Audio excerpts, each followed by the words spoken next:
Let's continue our exercises. I will give you adjective, I will give you noun. We will recognize the gender of the noun. We will put adjective in the right form, so they will agree. And then we will put everything in the plural. Let's take a word doctor, which is врач. Врач. And let's describe our doctor as young. Young in Russian is молодой. However, молодой describes masculine word. What is врач? What is the gender of врач? Врач is doctor. It is a profession, and most of the professions, if not all of the professions in Russian language, are masculine. So, врач, besides ending on ch, which is masculine ending, врач is masculine. Молодой. Молодой врач. Молодой врач. We are taking the dictionary form of молодой.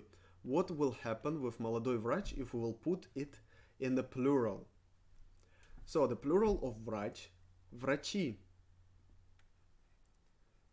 Врачи. Врачи is the plural of врач. It follows the general pattern. We just add e or y in the end. Врачи. What happens with adjective? Again, we need to change the ending oi to a neutral, to the masculine ending. To the plural ending. Молодые. Молодые врачи. Молодые. Молодые врачи. Well, and the general pattern will continue like this. We got only two endings which we can change for the plural in adjectives. It's ие or ые. Ие or ые. And for plural, it does not make much difficulties for you, because ие and ие sound almost the same. So let's take the example with ие. Дом. Дом is house or home. Dom. How would we say big home? Big house. Dom ends in m. It is masculine. So the masculine form of adjective from the dictionary would be enough. And большой is big. Большой. Большой. Большой дом. Big house. Big home. How will we make plural out of дом? Дома. Дома. Дома. Houses. And how would we make big for plural? Большие. Большие. Большие. Pronounced rie, большие. Written большие. Written with e only because it follows sh, and according to the 7-letter rule, we need to write e after sh. Большие дома. So we need to choose between и and rie. However, the endings sound more or less the same. Большие дома. And for the plural of home, дом, дома, let's assume we would take another pattern. We would take и or y instead of a. Домы or доми. Большие дома. It sounds different. However, the root of the word is the same, and Russians will understand where you come up with this particular plural. My point here that I don't want to teach you something wrong. I just want to give you some easiness in starting to speak Russian language. Building. Building is здание. Здание. Written здание, pronounced здание, with the emphasis on a. Let's say big or tall building. Tall is высокий. Высокий. However, высокий describes masculine word, masculine noun, but здание ends in ye, meaning it is neutral. How will I say tall building? Высокий the ending changes to oye. Высокое. Высокое. I really hope you write all of those words down and you write also the logic behind this, that здание is neutral. That's why высокий becomes высокое, because it needs to agree the gender of the adjective with the gender of the noun. What is the plural of здание? Здания. Здания. Again, written здание, pronounced здание. And what would be the adjective in the plural form? Высокие. Высокие. In this case, the pronunciation lays more on the side of ие. Высокие. However, if you pronounce it высокие, it's fine. People will understand you.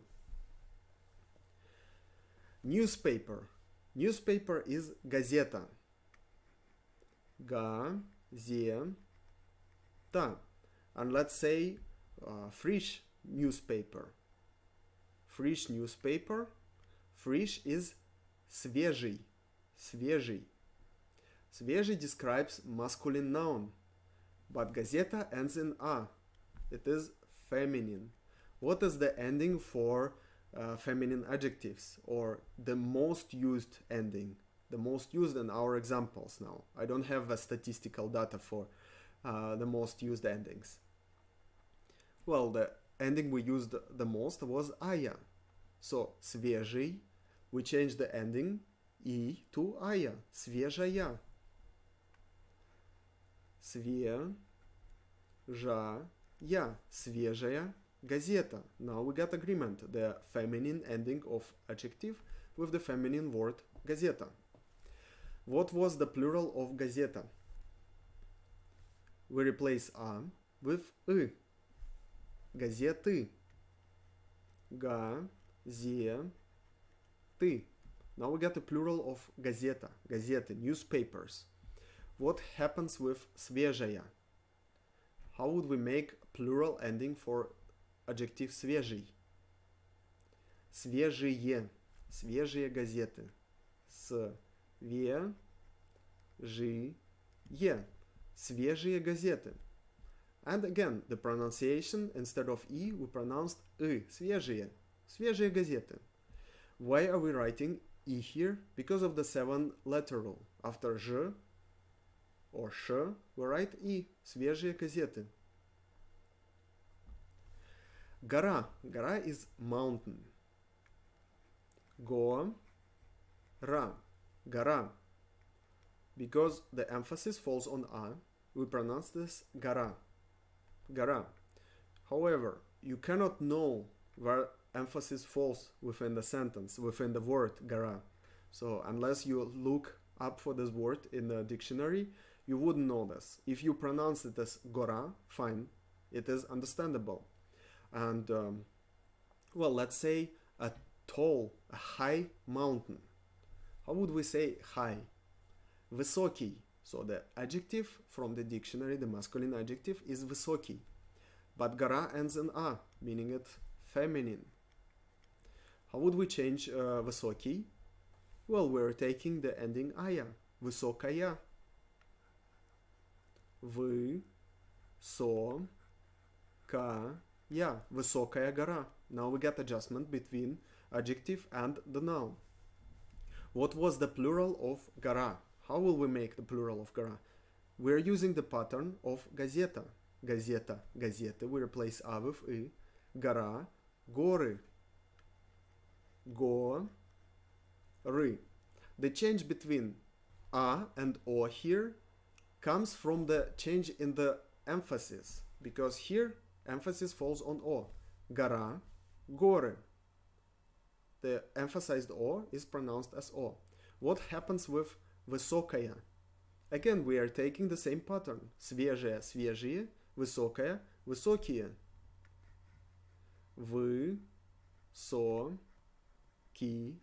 Высокие горы. Now we got adjustment between plural of adjective and the plural of горы. Высокие горы. высокая гора, высокие горы. Поле. Поле is field. Поле. Поле. And let's say green field.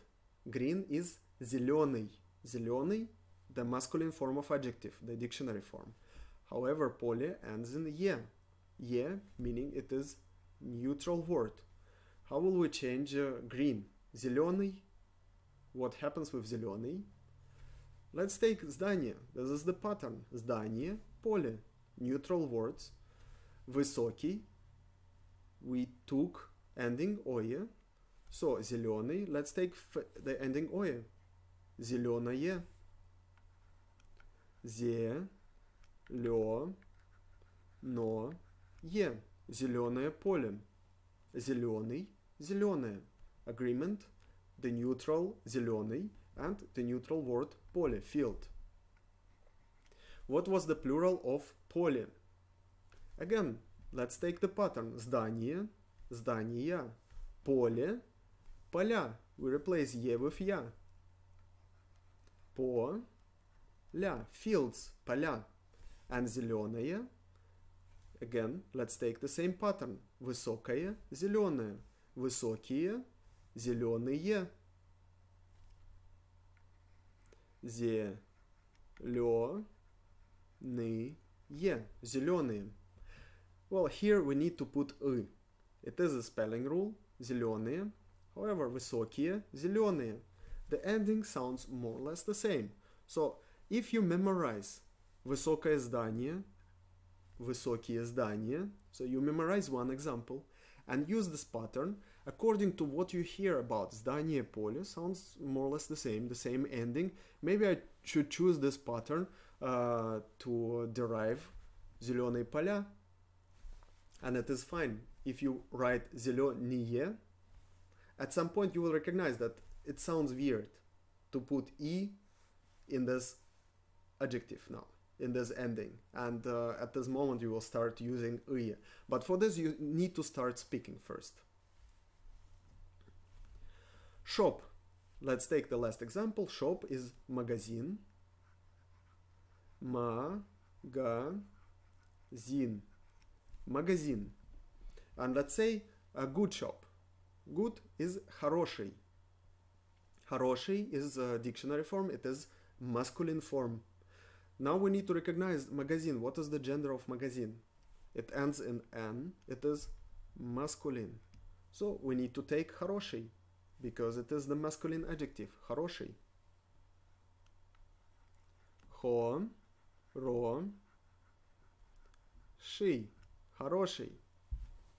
With the emphasis on the second O, so we pronounce the first one as A. Хороший. Хороший магазин. Хороший магазин. How will we make plural of магазин? So we are using more or less this pattern here. Врач, врачи. However, we need to take «ы». If you cannot remember the pattern, you need to go to the exercise section for plural. However, the pattern, the general pattern and the rule I was telling to you, that they're more or less replaceable if you speak about something. So, because they sound similar. Магазины, магазины. So, магазины. Магазины. Магазины. And what happens with хороший? Хорошие. Хорошие магазины. Хорошие. Хорошие магазины. Good stores. Good shops. I hope you can hear that even if you make some mistakes in pronunciation, as long as you understand the rule and as long as you know a few examples and use the patterns deriving from these examples, it is fine and people will understand you. So spoken Russian language is kind of easy to learn compared to the written Russian language, where you need to know all of these exact small rules. I suggest to you, start speaking, exercise a lot, and at some point you will start also writing correctly.